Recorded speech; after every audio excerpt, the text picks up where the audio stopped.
In 2013, 5 of the Hauraki iwi, as part of their settlement process, purchased the land back from the Crown.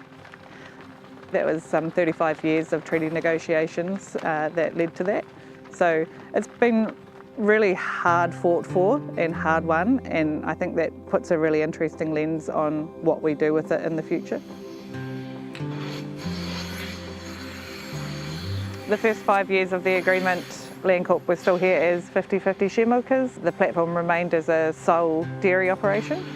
In 2019, that share milking arrangement came to an end, and so Landcorp exited and the iwi owners took on the full operational ownership of the platform. So that's when we could really sink our teeth into what good looked like for us. It's the intent that's changed, so we're not looking with a short-term lens on the land. It's a taonga asset, it will never be sold again, so we have to make sure it's here for the future generations. Our business plans look a little bit further than most. They're probably, thinking 25, 50 to even 100 years out. So that is the intent that sets the business plan for what we change.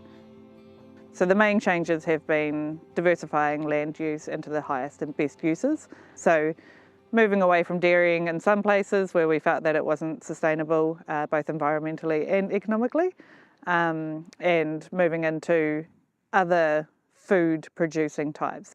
That's the beauty of when you take away that you're not a product farmer, and that you're actually a whenua farmer, you're farming the land and what you can bring from that, then it opens up your thinking to what the land can do for you. We've now got a 9-hectare fully canopied blueberry orchard, which is fertigated and irrigated, and that'll be extended out by double in the coming 2 years.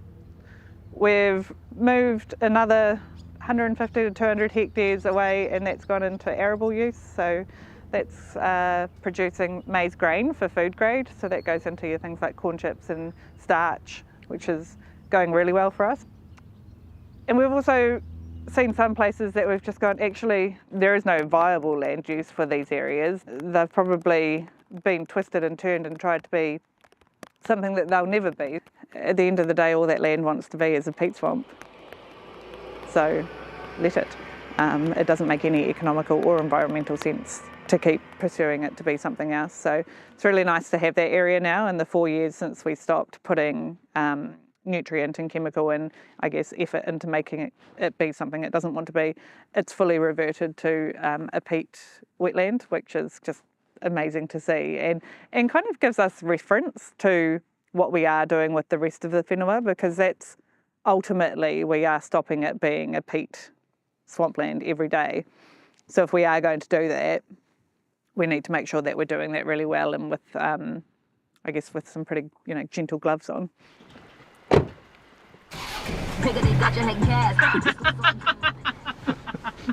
That's the radio. That's the FM. Look at that FM.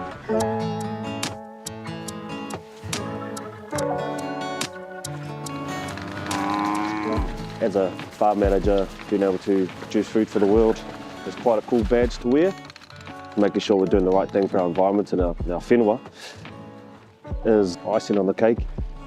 For people that are mana whenua here, being able to, 1, earn a living, 2, look after the whenua and be a steward of that whenua where you're from is massive.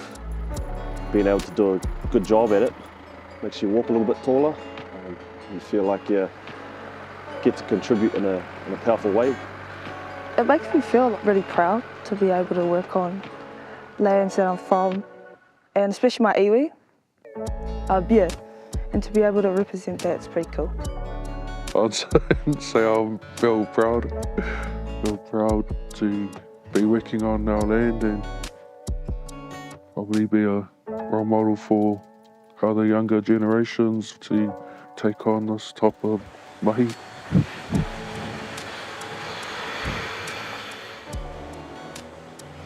We felt like we had a responsibility to our shareholders to go out and find the best deal for us, and that also meant the best relationship. So we shopped our milk widely, but Lewis Road met all the same sort of values, and they they had the same aspirations, and yeah, it was just a really nice natural fit for us. So our Jersey milk and A2 protein milk comes from Pouarua, and we also have a once-a-year partnership where we launch a Hauraki flavoured milk to celebrate Hauraki. That's a great partnership that we have with Pouarua Farms. We had discussions with them and we found that we have a similar philosophy to life and farming. And part of that partnership is looking at the way we want to look after the land, the whenua, for future generations. So we share the same philosophy, and that philosophy goes back to looking after the soil. And looking after the soil means thinking about biodiversity and thinking about climate change and protecting the land for future generations. So the consumers we talk to, they care about the planet on a holistic basis. They care about many things. So climate change is one thing. They also care about biodiversity. They care about animal welfare. They care about their own health. So for example, antibiotic stewardship is something that they care about. So it's actually thinking about a whole lot of things and marketing all those values together. Reducing the stocking rate wasn't entirely purposeful for greenhouse gas emissions reductions. That made sense for an environmental reason, it made sense for an efficiency reason, and it made sense from an economical reason as well. So typically most things when you're talking about emissions reductions, they have other flow-on effects that are positive in many ways in your business anyway. Land use changes, smarter fertiliser uses, our planting programs, our breeding techniques, all of those things have all played in, but again, not with the sole intent to reduce emissions. It's just been part of good business planning and good business decisions for the land that we have. It's nothing extraordinary. I think it's what people would mostly set out to do. It's just, you've got to record it and prove it and have evidence-based decisions behind it.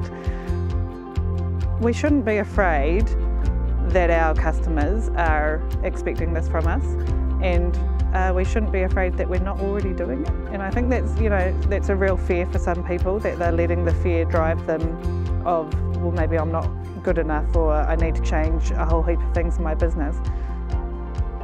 Probably not true, yeah.